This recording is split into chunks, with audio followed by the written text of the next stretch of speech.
Capítulo 1. Ordinov no tuvo más remedio, pese a todo, que buscarse otro alojamiento. Hasta entonces había vivido con una patrona, una pobre mujer de edad madura y viuda de un funcionario, que en aquellos momentos, por circunstancias imprevistas, se veía obligada a marcharse de San Petersburgo para ir a vivir con unos parientes suyos en una lejana provincia. Por otra parte, todo fue tan repentino que ni siquiera pudo esperar a que terminase el contrato de la casa. El joven, que tenía derecho a permanecer en el piso hasta comienzos del mes siguiente, recordaba con nostalgia la vida apacible que había llevado entre aquellas cuatro paredes tan familiares para él, y sentía una extraña tristeza por tener que abandonar para siempre aquel rincón, convertido en algo tan querido. El huésped era pobre y sin duda, ese cuarto resultaba un poco caro para sus escasos recursos. De modo que, al día siguiente de marcharse la viuda, cogió el sombrero y decidió lanzarse a las calles de San Petersburgo en busca de esos letreritos colgados en los quicios de las puertas para indicar que se admite a un huésped. Miraba, sobre todo, en las casas más viejas y peores de la ciudad, en las que le resultaría fácil encontrar alguna familia pobre que necesitase alquilar una habitación. Al principio puso sus 5 sentidos en aquella búsqueda, a la que dedicó mucho tiempo, pero luego, poco a poco, su atención se distrajo con otras sensaciones totalmente nuevas para él. Empezó a mirar a su alrededor de un modo superficial, como para distraerse, sin pensar en nada determinado. Más tarde se despertó en él cierto interés, hasta que finalmente sintió una franca curiosidad. Aquella muchedumbre que pululaba en torno suyo en la agitación constante y ruidosa de la calle, todas las novedades que encontraba allí, y aquel ambiente distinto, aquella existencia mezquina que se adivinaba, con su esfuerzo cotidiano por el lucro, tan odiado por el hombre activo y siempre ocupado de San Petersburgo, que no sueña durante toda su vida más que en procurarse los medios y el modo de llevar una existencia apacible en un refugio cálido y propio. Todo aquel quehacer prosaico y tedioso infundía ahora en Ordinov una extraña sensación de placidez y abandono.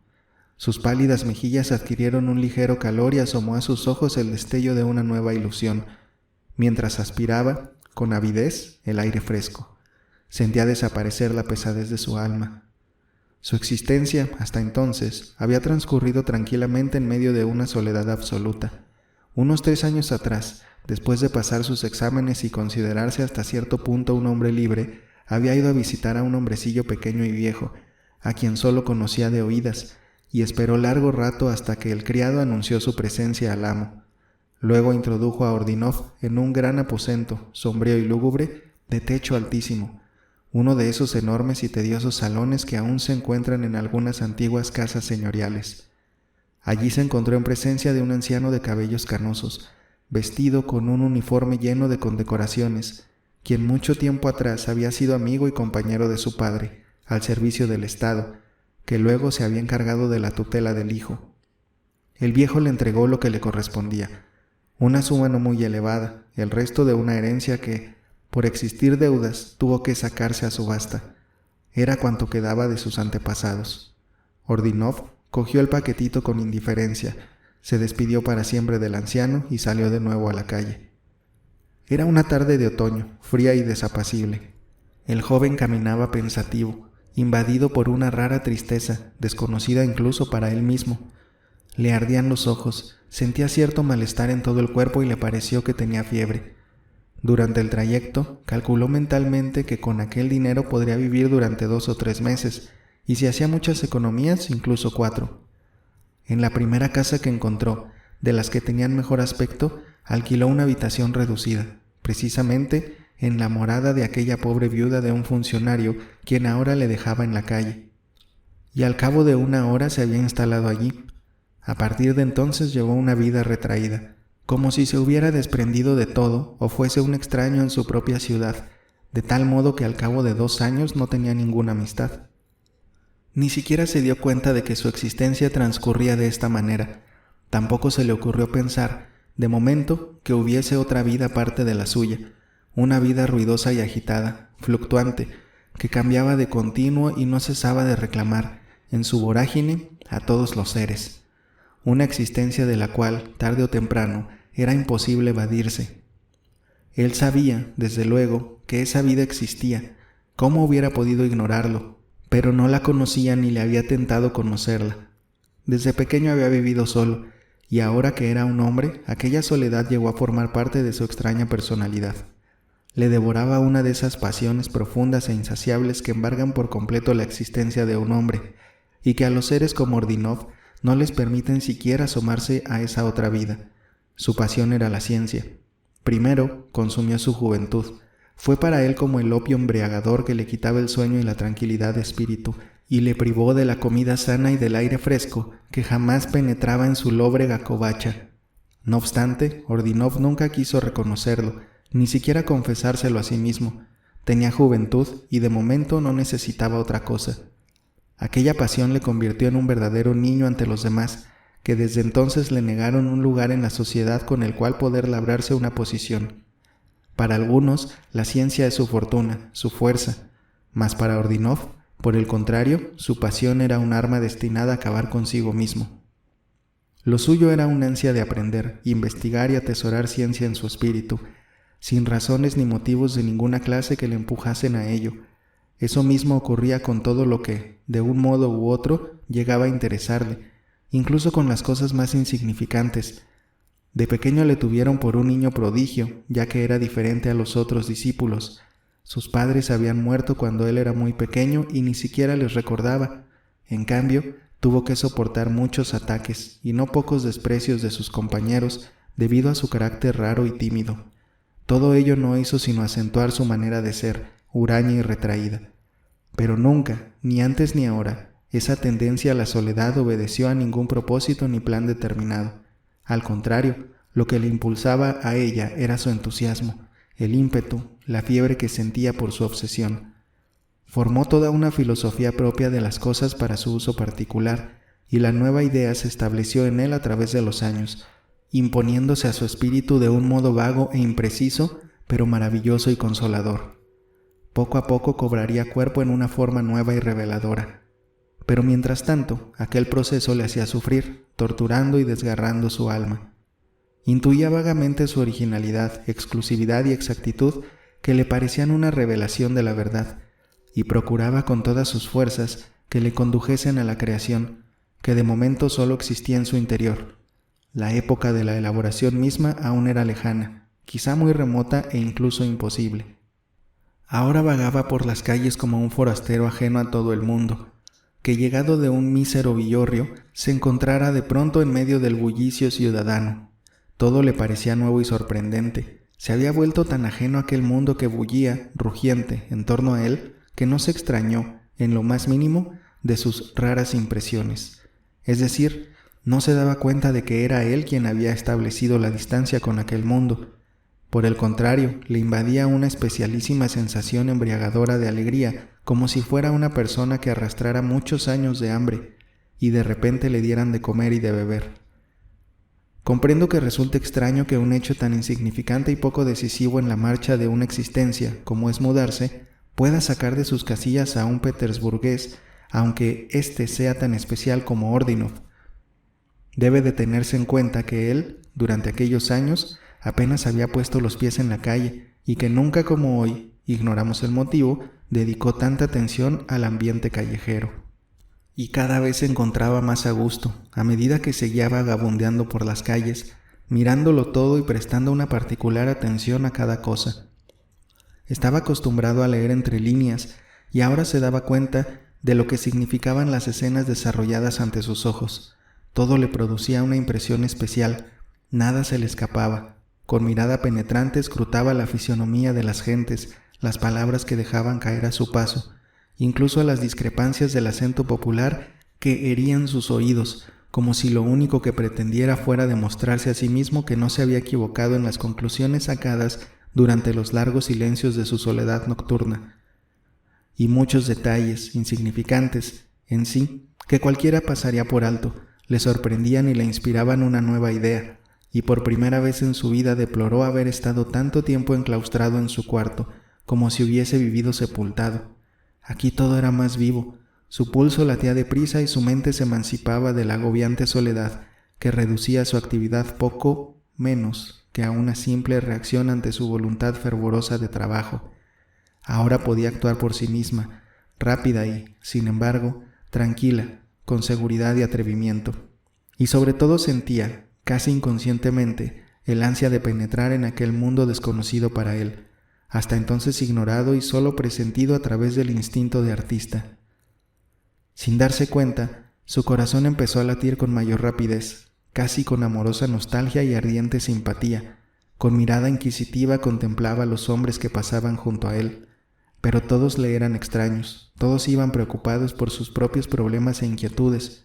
Poco a poco desaparecieron los restos de indiferencia que aún quedaban en Ordinov. Se sumergió de lleno en la realidad y sintió su peso agobiante. Luego, involuntariamente, experimentó un gran respeto que llegó a asustarle.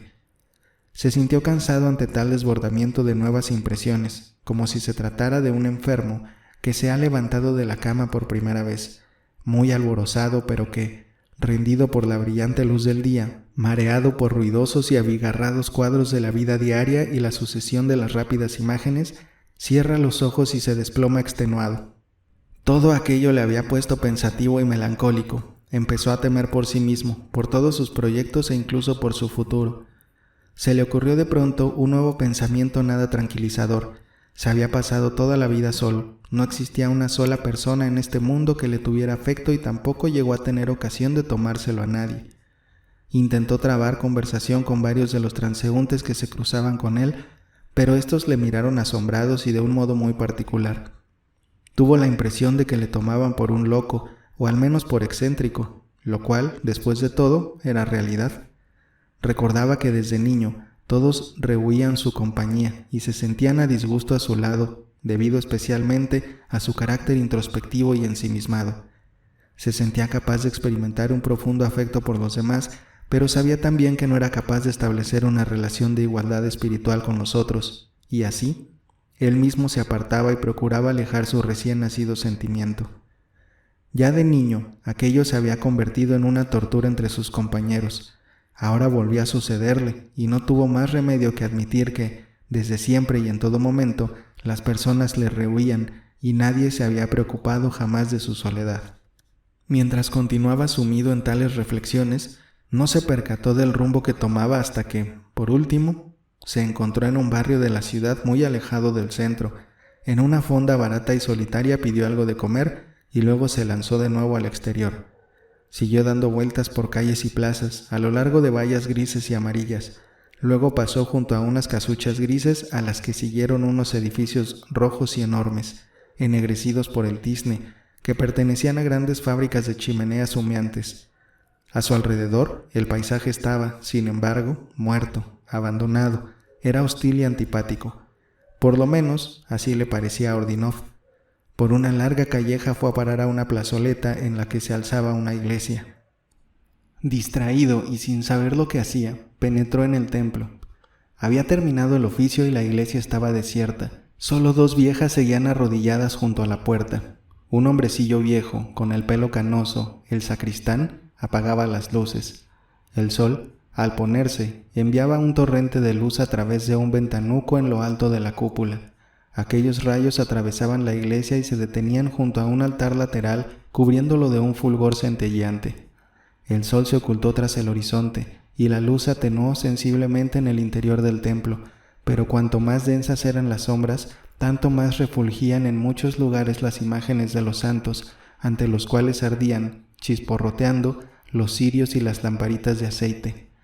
Una gran melancolía surgida de lo más profundo de su ser invadió de pronto a Ordinov, quien se recostó contra un muro en el rincón más oscuro de la iglesia. Permaneció allí largo rato, olvidado de sí mismo y de todo cuanto le rodeaba. De pronto, oyó un sordo rumor de pasos que, acompasadamente, se acercaban desde la puerta. Se volvió para mirar. Apenas divisó a las dos personas que entraban, se apoderó de él una curiosidad inexplicable. Se trataba de un hombre de edad y una mujer joven. El viejo era un hombre corpulento, todavía erguido y fuerte, pero en extremo delgado y de una palidez enfermiza. A juzgar por su aspecto, podía tomársele por un comerciante venido desde muy lejos. Llevaba sobre los hombros con cierta indolencia un capote negro forrado en piel, al parecer una prenda dominguera, bajo la cual asomaba una blusa rusa, también larga y abrochada de arriba a abajo, como se usaba antiguamente cuando aún se vestía el traje nacional. Llevaba alrededor del cuello, atado con descuido, un pañuelo rosado. En la mano tenía un gorro de piel, una larga barba, estrecha y canosa, caía sobre su pecho, y entre las pobladas y enormes cejas ardía una mirada viva, febril y al propio tiempo penetrante y altiva. La mujer, una joven de unos 20 años, era extraordinariamente bella. Lucía una pelliza de color azul pálido, ribeteada de una piel costosa, y en la cabeza un pañuelo de raso, sujeto a la barbilla por un nudo. Tenía la vista baja y adoptaba asimismo un aire altivo y ensimismado que contrastaba extrañamente con su figura. El rostro, de líneas infantiles y puras, parecía transfigurarse tristemente bajo el reflejo de las luces. Aquella extraña pareja tenía algo que asombraba a primera vista. El viejo se detuvo bajo la bóveda central e hizo una profunda inclinación hacia los 4 costados, a pesar de que la iglesia estaba vacía. Su compañera hizo lo mismo. Luego, él la cogió de la mano y la llevó ante la imagen de la Virgen a la que estaba consagrada la iglesia, y cuyas vestiduras, cuajadas de piedras preciosas y adornadas con ricas franjas, despedían fulgurantes reflejos bajo la luz de los numerosos cirios. Cuando el sacristán, que trajinaba de un lado para otro, vio al viejo, le saludó con respeto. Este le correspondió con un simple movimiento de cabeza. La mujer se arrodilló ante la imagen de la Virgen y se inclinó hasta tocar el suelo con la frente. El viejo, cogiendo el pico del manto que pendía de la peana de la imagen, se cubrió con él la cabeza. Entonces resonaron en toda la iglesia unos sollozos ahogados. Ordinov se sintió conmovido ante la solemnidad de la escena que se desarrollaba ante sus ojos y esperó con impaciencia que terminasen aquellas devociones. Al cabo de un rato, la mujer levantó la cabeza y la luz dio de lleno en su hermoso rostro. Ordinov se estremeció e involuntariamente retrocedió un paso. Entretanto, ella tendió la mano al viejo y ambos abandonaron con lentitud la iglesia. La joven tenía los ojos llenos de lágrimas que, al bajar los párpados, de largas y oscuras pestañas, rodaban por sus lindas y pálidas mejillas. Sonreía ligeramente, pero, a pesar de ello, se notaba en su rostro una infantil congoja y una especie de terror casi místico. Se apoyaba titubeante en el viejo y era evidente que temblaba de emoción. Ordinov le siguió, obedeciendo a un impulso, asombrado y sobrecogido por una sensación inexplicable. Les alcanzó cuando traspasaban el arco del porche. El viejo le lanzó una mirada severa y adusta. También ella le miró, pero con tal indiferencia y descuido que podía comprenderse que su pensamiento estaba ocupado por una sola y lejana idea.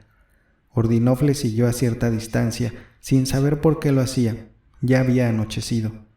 El viejo y la joven entraron en una calle ancha, larga y sucia, que llevaba directamente a las afueras de la ciudad. Una calle de tienduchas, posadas y mesones baratos, en la que también había numerosos tenderetes de baratijas. Luego se metieron en una estrecha y larga calleja que, entre vallas, conducía a una gran casa de vecinos de 4 pisos, con un gran patio interior que, en el lado opuesto, daba a una calle muy grande y animada. Estaban cerca de la casa. Repentinamente, el viejo se volvió y lanzó una inquisitiva mirada al joven que le seguía con tal terquedad. Ordinov se quedó aturdido. De pronto se dio cuenta de lo anormal de su conducta. El viejo le miró de nuevo, como si quisiera asegurarse de que su mirada no había errado el golpe, y luego la pareja se metió por la estrecha puerta, en el patio de la casa. Ordinov dio media vuelta y se alejó. Estaba enojado consigo mismo, y se reprochaba duramente su proceder. Había perdido inútilmente un día entero, se había cansado en vano, y como si eso fuera poco, para redondear la fracasada jornada, cometió una estupidez mayúscula al tomar por un acontecimiento extraordinario lo que no era más que un encuentro completamente vulgar. Aquella tarde se había sentido molesto al advertir lo ajeno que era a todo lo que le rodeaba y lo huraño que se había vuelto con sus semejantes. Y sin embargo, había sido su propio instinto el que le hizo alejarse de todo lo que pudiera influirle, distraerle o conmoverle, tanto en su vida exterior como en su mundo interior, pues había consagrado ambos de antemano y de un modo absoluto a su idea. Ahora pensaba con dolor y cierta nostalgia en su plácido rincón. Después se apoderó de él una gran tristeza y reflexionó, preocupado, sobre la vida que le esperaba, ¿Dónde encontraría una nueva habitación y cuánto tiempo tendría que andar buscándola? De todos modos, lo que más le afligía era que aquellas insignificancias pudieran inquietarle hasta tal punto. Finalmente, como se había hecho muy tarde, cansado e incapaz de coordinar sus pensamientos, se encaminó hacia su antigua vivienda. Al llegar, se dio cuenta de que había estado a punto de pasar de largo ante ella sin reconocerla. Movió la cabeza recriminándose la distracción que atribuyó a la fatiga que sentía, y subiendo hasta el último piso, bajo el tejado entró en su cuchitril. Encendió la luz, se sentó y permaneció ensimismado en sus pensamientos. De improviso, recordó claramente la imagen de aquella mujer que lloraba. La impresión que le había causado era tan profunda y fuerte, de tal modo quedaron grabadas en su mente las devotas y tiernas facciones de aquella joven que ahora se le aparecían fielmente, aquellos rasgos que expresaban una emoción y un temor místicos, así como una humildad y una fe abnegadas, que se le nublaron los ojos, al tiempo que oleadas de fuego recorrían todo su cuerpo, pero la aparición se desvaneció rápidamente, y después de aquella honda impresión, sintió un sordo malestar. Acto seguido vino la irritación y, por último, una rabia impotente. Sin desnudarse siquiera, se envolvió en la manta y se dejó caer sobre su lecho. Ordinov se despertó a la mañana siguiente, ya tarde, con el ánimo inquieto y deprimido. Tuvo que obligarse a pensar en sus problemas más inmediatos. Al lanzarse de nuevo a la calle, marchó en dirección opuesta a la del día anterior, con la intención de no volver a recorrer los lugares que ya había visitado. Finalmente dio con un pobre alemán, llamado Spies, que junto con su hija, Tinchen, ocupaban un cuartito como el que él andaba buscando. Cerró enseguida el trato con el alemán, quien se apresuró a quitar el letrerito de «Se alquila». A Spies le pareció muy loable el deseo que manifestaba Ordinov de consagrarse a la ciencia y manifestó que allí nadie le estorbaría en sus propósitos, y por último, se mostró muy contento de admitirle en su casa. Ordinov dijo que al atardecer iría a instalarse en su nueva vivienda. Una vez solucionado aquel asunto, se dirigió nuevamente hacia su antiguo alojamiento, pero en el camino cambió de parecer y tomó otro rumbo. Esta decisión, aunque en el fondo no dejara de parecerle ridícula, levantó su ánimo. Estaba impaciente, el camino le parecía ahora demasiado largo, por lo menos mucho más largo de lo que recordaba. Por fin llegó a la iglesia donde había estado la tarde anterior. Precisamente en aquel momento estaban oficiando misa. Buscó un lugar desde el cual pudiera ver a los fieles. Después de mirarlos a todos, se convenció de que no estaban los que buscaba. Al abandonar la iglesia después de una larga e inútil espera, sus mejillas ardían. Intentó por todos los medios alejar de sí un sentimiento enojoso y apeló a toda su energía para imprimir a sus pensamientos el rumbo deseado. Quería pensar en cosas totalmente prosaicas y se le ocurrió que ya debería ser hora de comer. Como sentía apetito, entró en el mismo fonducho que había visitado el día anterior. Luego se puso a dar vueltas sin rumbo fijo y atravesó numerosas calles desconocidas para él, pero muy bulliciosas. Siguió andando por callejas desiertas hasta que se encontró en las afueras, donde se extendían los campos, pelados por el otoño. Habría seguido andando en medio de ellos sin darse cuenta, de no ser porque le sacó de su ensimismamiento una rara impresión que hacía muchos años no experimentaba, producida por aquellos parajes. Era un día frío y seco, como suelen ser en San Petersburgo durante el mes de octubre. No lejos de allí había una cabaña y junto a ella 2 almiares del heno. Un caballo de campesino, escurrido y flaco, cuyas costillas casi podían contarse, permanecía con la cabeza baja y el belfo colgando, desuncido y con aire meditativo, junto a una larataica de 2 ruedas. Junto a una rueda rota del carro, un vulgar mastín roía un hueso. De pronto empezó a gruñir, y un niño de unos 3 años, que no llevaba encima otra cosa que una camisilla, se rascó su rubia cabecita rizada y miró con asombro al solitario intruso. Por detrás de la cabaña se extendían huertos y campos. Junto al horizonte se distinguían franjas de bosques y todo ello bajo un cielo despejado y azul. Pero por el otro lado se aproximaban lentamente unas nubes oscuras, como de nieve, a cuyo frente iban otras más pequeñas, sueltas, semejantes a una bandada de ingrávidas aves de rapiña, pero silenciosas, sin gritos ni aletazos. Todo parecía tranquilo y al propio tiempo solemnemente triste y expectante. Ordinov siguió adelante, pero cada vez sentía una melancolía más profunda. Por último volvió sobre sus pasos y regresó a la ciudad, en la que vibraban las campanas, llamando a los fieles a la oración vespertina. Apresuró el paso y al cabo de pocos minutos se hallaba de nuevo en el campo que tan imprescindible se le había tomado desde la tarde anterior. Allí se encontraba la joven desconocida. Estaba arrodillada cerca de la puerta de entrada, en medio de muchos otros fieles. Ordinov se abrió paso entre las filas de hombres puestos en pie, a través de un grupo de mendigos, de viejas harapientas, enfermos e impedidos que estaban a la puerta del templo esperando una limosna, y se arrodilló junto a ella.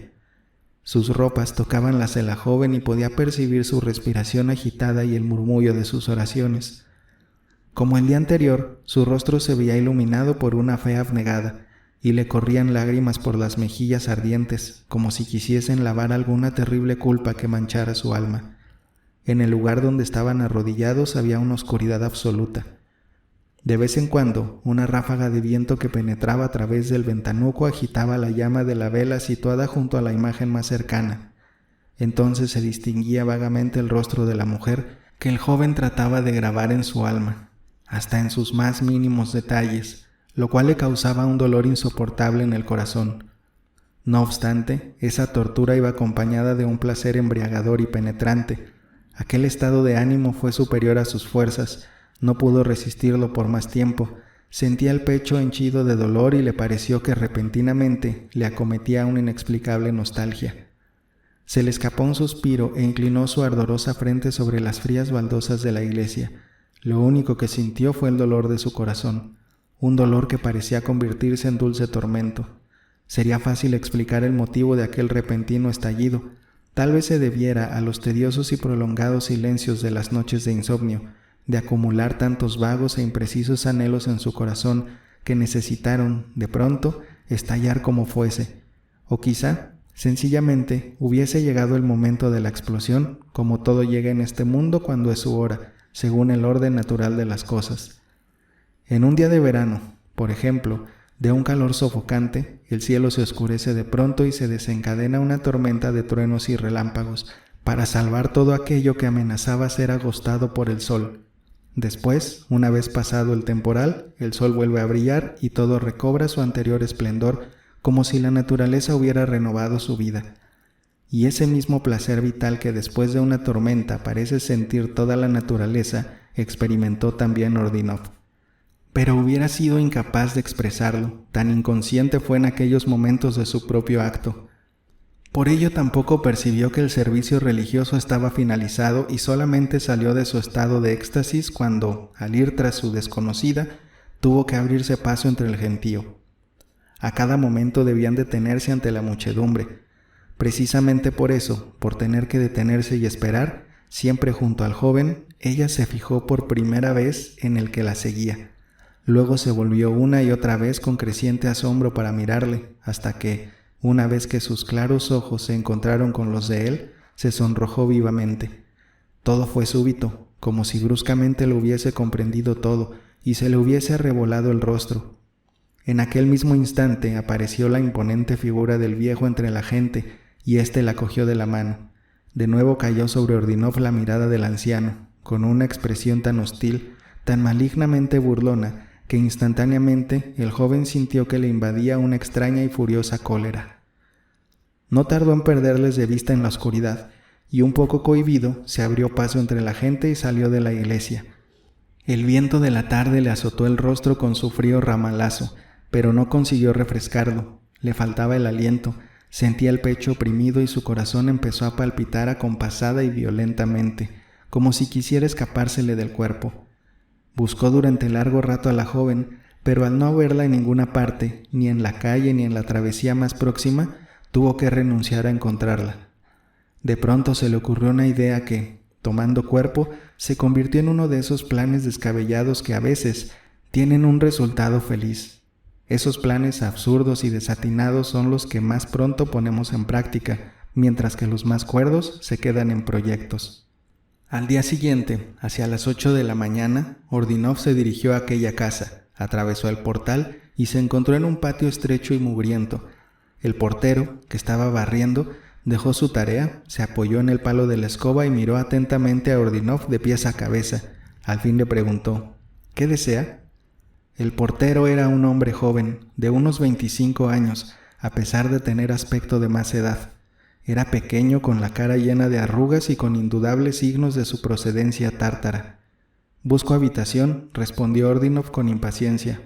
«¿Cómo dice?», preguntó Zumbón, el portero, y le miró con una cara como si ya le hubiese visto los bolsillos. «Quiero alquilar una habitación». «No queda ninguna al exterior», repuso el tártaro con aire algo enigmático. «¿Interior tampoco?». «Tampoco». Y diciendo esto, se dedicó otra vez a su tarea de barrer el patio.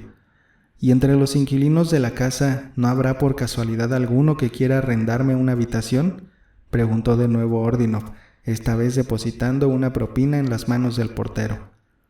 El tártaro le miró, se guardó el dinero en el bolsillo y cogió nuevamente la escoba. Al cabo de un momento de silencio volvió a decir: «No, aquí no hay nadie que quiera huéspedes».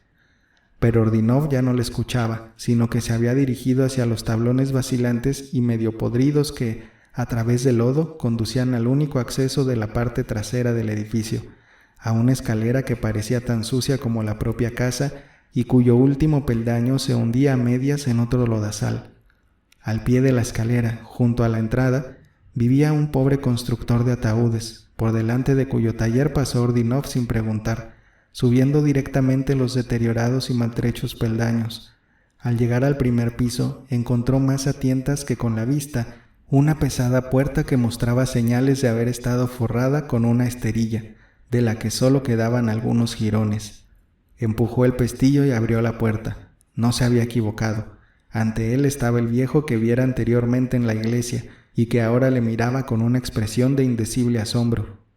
«¿Qué quieres?», refunfuñó una voz sorda y dura.